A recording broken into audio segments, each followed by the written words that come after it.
Boa tarde a todos. Obrigado pela vossa presença. Começo por apresentar o nosso convidado para este painel. É o Tiago Cunha, ele é o responsável de sistemas de informação da unidade fabril da Renault em Cacia. Obrigado por estares connosco, Tiago.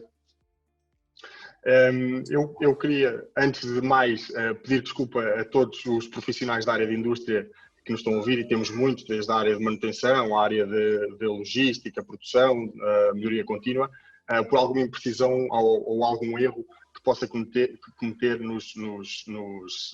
nas terminologias mais técnicas dos processos industriais. A estrutura deste painel vai dividir-se em três. Eu começarei por apresentar alguns casos de uso onde utilizamos as tecnologias que o André acabou de apresentar em cenários reais. Vou fazer a apresentação do desafio, da solução e sempre que possível vou apresentar alguns projetos mais concretos, mesmo em algumas indústrias e em setores diferentes. Depois darei a palavra ao Tiago, que nos falará um pouco sobre a sua experiência e a experiência da Renault com este tipo de tecnologia e quais são as perspectivas futuras na adoção deste tipo de tecnologia.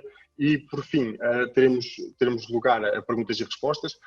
Volto a relembrar que aí no botão de Q&A podem fazer as vossas perguntas, que procuraremos responder no final do webinar. Deste painel, e pronto, teremos um tempo alocado para isso. O que ficar por responder, como o Nuno disse, responderemos depois. A primeira dificuldade e o primeiro caso de uso do qual vos queria falar prende-se com a dificuldade nos processos atuais de identificação e digitalização, seja pela perda pelo processo manual, seja de picagem de códigos de barras, seja por, como vimos no vídeo que o André mostrou, temos que ter colaboradores não numa folha de papel, naturalmente, mas a introduzir em sistema os vários momentos produtivos e aquilo que está a acontecer nas nossas linhas, e também muitas vezes com problemas em leituras automáticas do código de barras, desde dificuldades na leitura ou porque foi violada a tag de alguma forma, foi rasgada, seja o que for, ou porque há condições de iluminação deficiente, ou há desalinhamento por vibração do leitor óptico.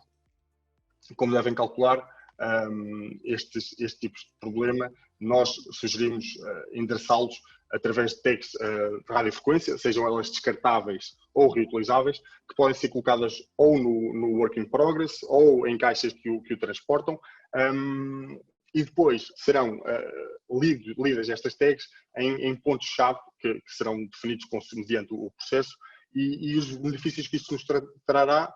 O primeiro e talvez mais importante será eliminar erros humanos e realocar as pessoas em tarefas de mais-valia, eliminando assim os 30, 45 minutos por dia que passam nestas tarefas de digitalização, algo que poderia ser digital automaticamente.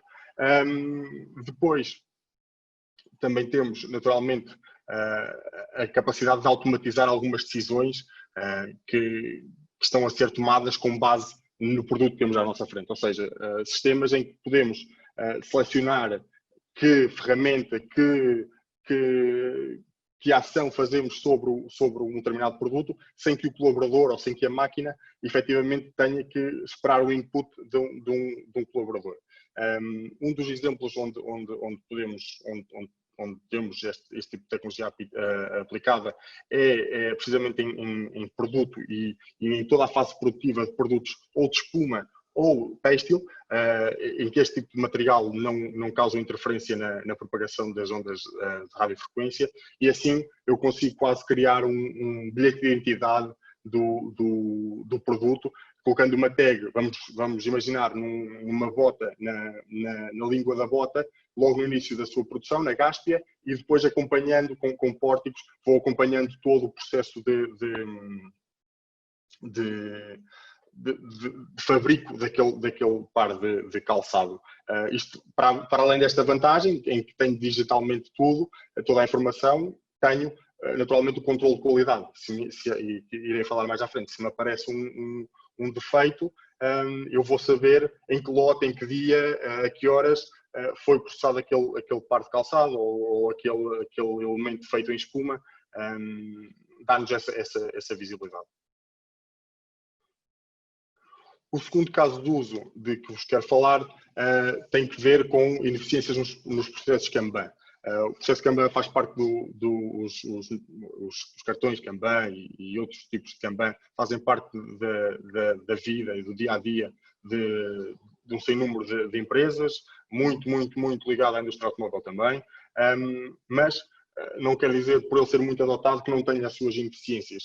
Algumas das ineficiências prendem-se, para começar, com as pessoas que nós precisamos para manter este processo, nomeadamente as pessoas que estão ativamente a tratar dos cartões Kanban, os chamados Water Spiders, o atraso que temos no processo Pull, que no fundo acaba por motivar a necessidade de um maior estoque e a necessidade de termos uns buffers dimensionados de uma forma para calcular este maior estoque, que acaba por termos sempre estoques mínimos que são exagerados. Os estoques mínimos foram feitos ou estão feitos para calcular este atraso no processo Pull. Para além disso, naturalmente, temos a visibilidade sobre o processo, mas não a temos em tempo real. Vamos supor que o Water Spider passa de 1 a 1 hora no buffer, é assim que é de 1 a 1 hora que temos a informação, ainda mais com o delay, quando ele vai ter que voltar ao seu posto de trabalho e tudo mais. A nossa sugestão neste capítulo passa por eliminar os cartões Kanban, passá-los a tags ativas. Estas tags ativas serão acopladas às caixas ou aos contentores que transportam os elementos que estão em fabrico, e através de uma infraestrutura de localização, seja ela ultra-wideband, seja ela BLE, como o André referiu há pouco, vamos conseguir saber onde é que está cada caixa, o que é que tem cada caixa, qual é o estado dos buffers ou dos supermercados, dos bordos de linha, e assim remover o atraso de informação que temos e ajustar de forma mais real os estoques mínimos, o inventário que temos a circular na fábrica, e também, naturalmente, retirar aquela pessoa para uma outra função que acrescente mais valor do que andar a tratar cartões e a tratar estas questões relacionadas com o processo Kanban, pura e simplesmente. Vamos também eliminar erros humanos, nomeadamente a perda de cartões, a impressão errada de cartões, e com esta impressão errada traz sempre a dificuldade em rastrear em sistema os cartões que foram impressos e porque é que foram impressos. E, finalmente, vamos ter aquilo que nos vai dar uma ferramenta única para os nossos processos de melhoria, visibilidade em tempo real e de forma centralizada da produção.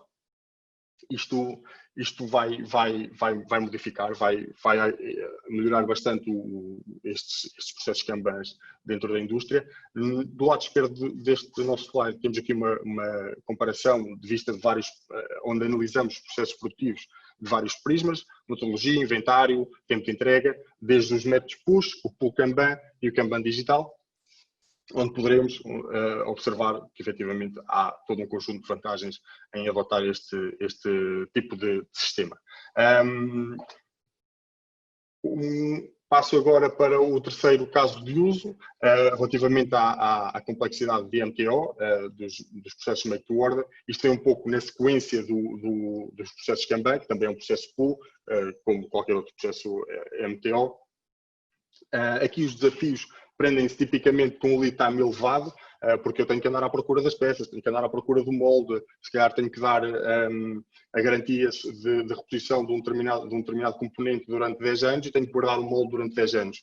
Onde é que está o molde ao fim de 5, em que eu já não ponho o molde há 5 anos na linha? Temos também a dificuldade na gestão da encomenda, que é, se eu tenho menos visibilidade sobre a linha, eu não sei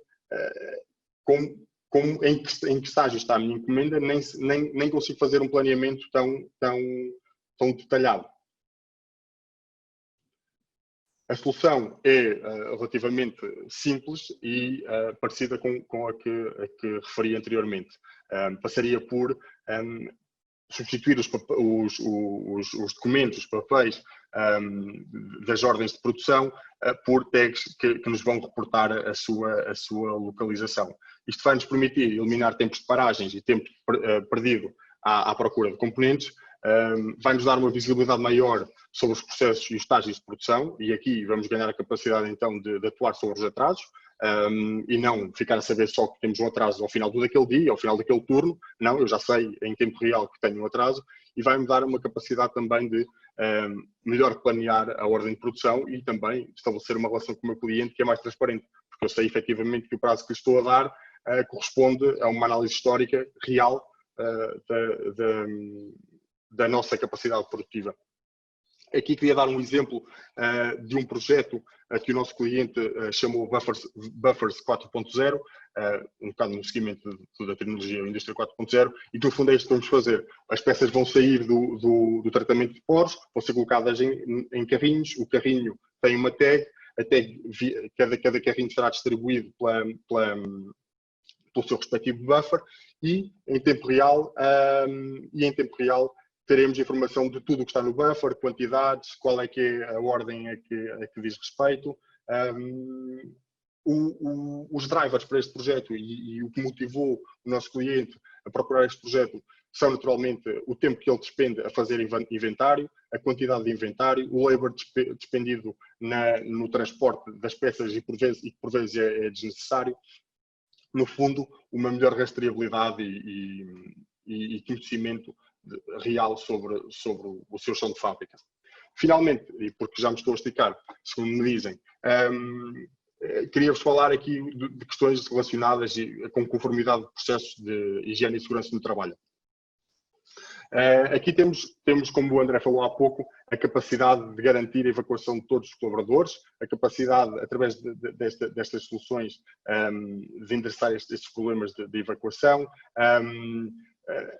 a capacidade de impedir colaboradores entrarem em zonas de perigo ou que aí permaneçam demasiado tempo, e agora num tema muito mais atual, esta questão da pandemia e as situações de aglomeração e de contacto e proximidade entre as pessoas, temos também como endereçá-las.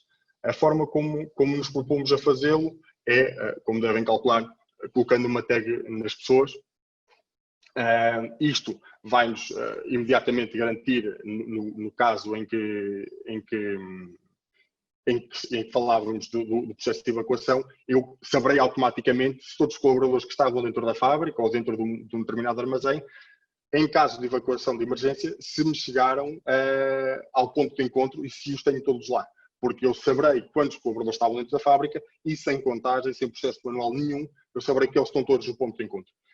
Esperemos que isto nunca aconteça, mas este sistema será utilizado também em todos os simulacros que vão fazer com que os nossos responsáveis de segurança possam otimizar os processos. Relativamente às zonas de perigo para os colaboradores, este tipo de ferramenta permite-nos criar mecanismos que, por exemplo, parem máquinas de operar. Vamos supor que temos um braço mecânico num sítio onde é suposto não haver pessoas, nós podemos automatizar o braço para que, se houver uma pessoa naquele local, o braço pare de funcionar, ou posso alertar o colaborador, ou posso alertar a chefia direta, ou o departamento de higiene e segurança, dá-nos este sem fim de possibilidades. Relativamente às questões de pandemia, conseguiremos identificar e sinalizar zonas com excesso de colaboradores ou colaboradores demasiado próximos. Depois de ter esta informação, conseguiremos alterar movimentações ou processos ou fazer ações de sensibilização mais vocacionadas para aqueles colaboradores relativamente aos perigos que correm, e também ter o tracking histórico das pessoas e as áreas contactadas por um colaborador infectado. Este já um bocadinho a correr, mas estes foram os casos de uso que vos quis apresentar sobre a indústria. Chamava agora ao palco, por assim dizer, o Tiago. Nós sabemos, porque felizmente somos nós que estamos a fazer, que a Renault está já a fazer um projeto de identificação e localização. Tiago, podes-nos falar um pouco daquilo que foi a vossa motivação e o que é que vos despertou o interesse nesta tecnologia e no fundo, neste tipo de tecnologia, e no fundo, para que é que a estão a utilizar ao dia de hoje? Sim, certo. Só para dar um enquadramento da atividade da fábrica e onde é que estamos a utilizar e porque é que necessitamos. Portanto, a fábrica de Cacia produz caixas de velocidades e componentes para motores Portanto, a maioria das peças que vão para caixas passam por 3 processos, que é a transformação das peças, depois um tratamento térmico que altera as propriedades desses componentes e depois a montagem dos mesmos. E, portanto, em todo este processo, nós estávamos a implementar um sistema Kanban, portanto, implementámos um sistema e utilizámos as etiquetas da indústria automóvel, que são etiquetas de códigos de barras, que implicam ser lidas manualmente, e queríamos que isso deixasse de existir de forma manual e que fosse feito de forma automática. E aí pensámos em 2 soluções, uma por localização dos nossos contentores, que são os carrinhos que levam as peças, ou a segunda opção, de efetivamente ter um leitor fixo, que neste caso é um pórtico, que fizesse a leitura. Portanto, e a solução que acabámos por implementar foi um pórtico. O objetivo será ter mais pórticos, porque há várias zonas digamos, de disputar eventos. Quando digo eventos estou a dizer de fazer os movimentos de stock ou de assinalar os componentes como WIP, como Work in Progress, e então instalámos um pórtico para isso mesmo, que permite fazer, por um lado, o movimento de saída de stock, portanto, de um edifício dos tratamentos térmicos, e por outro também gerar uma ordem de fabricação no quadro daquilo que é o Kanban. E portanto daí tiramos 2 eventos com este pórtico que está instalado muito recentemente e que será colocado agora a funcionar. Portanto, este é o caso de aplicação que nós temos. A nível de utilização desta tecnologia, aquilo que nós pensamos que pode ser também aplicado, 3 eixos, que é a nível de pessoas, alguns casos que já falámos aqui, a questão de traçabilidade dos contentores para utilizar na gestão do WIP, na gestão dos estoques e também na parte de movimentação de meios, ok? Passo a explicar cada uma. A questão da gestão das pessoas, já ficámos aqui a questão da intrusão, que nós falamos na intrusão, estamos a falar no nosso caso, temos um armazém que tem um acesso restrito de pessoas e se entra alguém ao dia de hoje não temos nada que nos alerte e portanto se tivermos um sistema RFID com as tags nas pessoas conseguimos ter esse tipo de alerta.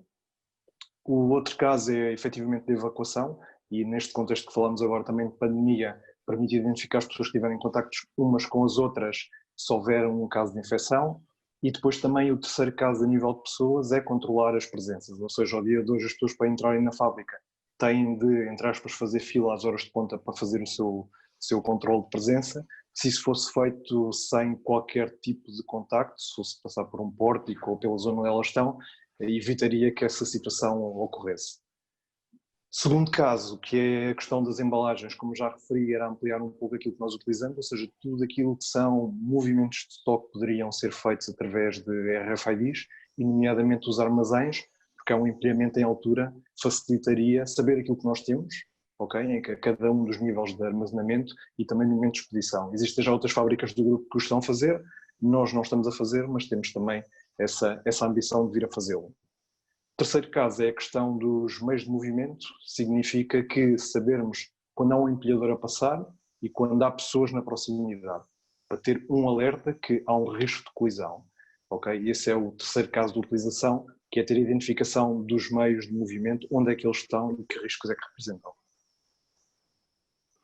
São estes os 3 casos que temos como visão. Sem dúvida. O caso que falavas das pessoas e da segurança das pessoas, há um outro caso que acabámos por nem interessar, mas e que em fábricas como a vossa, que acabam por operar em 3 turnos contínuos durante, independentemente do dia da semana, que são casos onde tens um colaborador, por exemplo, destacado ou isolado e ele está sozinho numa grande área. Se acontece alguma coisa ao colaborador, ao dia de hoje, tu não tens como saber se ele está de saúde, se não está de saúde, se sente bem, se não sente bem, não é?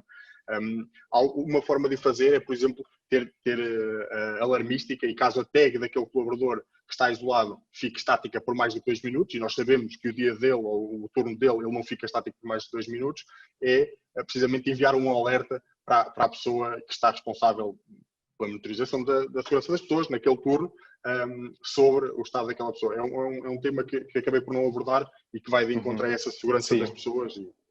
Sim, nós esse caso já temos coberto, ou seja, é aquilo que é a atenção do homem morto, porque são pessoas que andam a trabalhar em sítios isolados, mas efetivamente é algo que é necessário em qualquer indústria para pessoas que estão a fazer trabalhos isolados e que não têm qualquer pessoa na proximidade em caso de algum acidente. Claro. Ok, muito bem, Tiago. Obrigado. Já acabaste de responder aqui à segunda pergunta que tinha para te colocar, que era essa perspectiva de futuro. Eu ia passar, se não tiveres nada mais a acrescentar. Não é tudo. Obrigado pelo teu contributo, Tiago. Nada. Eu iria passar aqui a uma pergunta Antes de entrar as perguntas, ainda não percebi se temos ou não perguntas da audiência, mas eu ia passar a uma pergunta que foi das perguntas que mais nos fizeram, naturalmente, que é sobre a legalidade de rastrearmos pessoas. A verdade é que sim, é legal fazer o rastreio das pessoas em qualquer um destes contextos e estes casos de uso que eu e o Tiago apresentámos e discutimos. Primeiro, em questões relativas ao cenário pandémico em que vivemos, é legal porque estamos a fazer enforcement de uma diretriz da DGS. É importante que faça parte, que a referência à tecnologia faça parte do plano de contingência. Depois, naturalmente, há aqui questões relativamente ao tracing, ao backtracking de contactos, ou seja, a pessoa esteve, o colaborador A percebeu-se que estava contaminado e temos que alertar os colaboradores, ou queremos saber com que colaboradores é que ele esteve.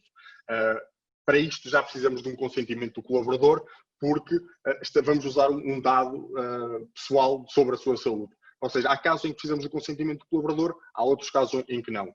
Relativamente aos casos de uso mais gerais, não relacionados com o Covid, relacionados com cenários de evacuação, segurança de colaboradores, como o Tiago dizia, que estão a operar junto de um empilhador.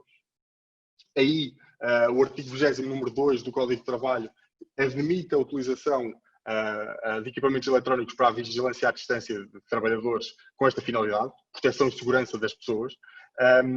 Este artigo foi depois, mais tarde, analisado e a sua legalidade foi corroborada pela deliberação número 7680 de 2014 da Comissão Nacional de Proteção de Dados. Por isso, sim, a resposta é que sim, é que o podemos fazer, que podemos usar este tipo de tecnologias. Há casos em que precisamos de consentimento do colaborador, há outros em que não vamos precisar. Deixo só a nota, que é a visão da Wavecom. Este tipo de projeto tem que ser acompanhado naturalmente de uma estratégia de comunicação muito clara, muito bem definida, explicar quem é que vai ver os dados, como é que vai ver os dados, em que circunstâncias é que vai ver os dados. Mas pronto, é possível e é legal fazê-lo. Eu não sei se tenho perguntas e respostas para fazer. Não sei se alguém me quer. O Nuno já está aqui para me ajudar. Sim, não, estou aqui. Estava a ver, existem aqui algumas perguntas bastante interessantes. Eu se calhar destacava aqui, especialmente sobre a indústria, eu se calhar destacava aqui a pergunta do Rui Silva, que pretendia saber se em moldes, aparentemente a empresa onde o Rui trabalha usa moldes e tem um tempo de vida normalmente de 5 anos. Gostava de perceber se através da RFID há a possibilidade de fazer tracking durante esses 5 anos e há uma questão também de se o RFID pode ou não ser violado. Eu adiantando-me um bocadinho à resposta, e também pedia se calhar aqui ao André para participar na resposta. Isto tem provavelmente RFID e moldes, que normalmente são feitos em estruturas de ferro ou aço bastante grandes, poderá eventualmente não ser a melhor solução. Também depende, obviamente, do grau de precisão com que quiser localizar esses mesmos moldes.